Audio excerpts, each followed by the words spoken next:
Gusto niyo bang makilala si Luwalhati Bautista? Tara at atin siyang kilalanin. Si Luwalhati Bautista ay isa sa pinakatanyag na Pilipinong novelista. Ilan sa kanyang mga akda ay dekada 70, Bata-Bata, Paano Ka Ginawa at Gapo. Si Bautista ay ipinanganak sa Tondo, Manila noong ika-2 Disyembre taong 1945.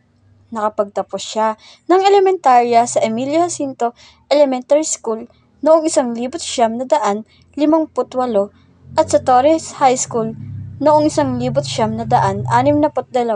Ay pumasok sa Lyceum University of the Philippines sa kursong journalism, ngunit nag-drop bago pa man matapos ang kanyang unang taon. Bagamat kulang sa formal na pagsasanay, si Bautista ay naging kilala sa kanyang makatotohanan at matapang na pahayag sa mga isyong kinasasangkutan ng mga babaeng Pilipino at sa kanyang makabagbag damdamin na nagpapakita sa babae na may mahirap na sitwasyon sa bahay at sa trabaho. Natanggap niya ang Palangka Awards sa mga taong 1980, 1983 at taong 1984 sa mga nobelang Gapo, dekada 70 at Bata-Bata, Paano Ka Ginawa.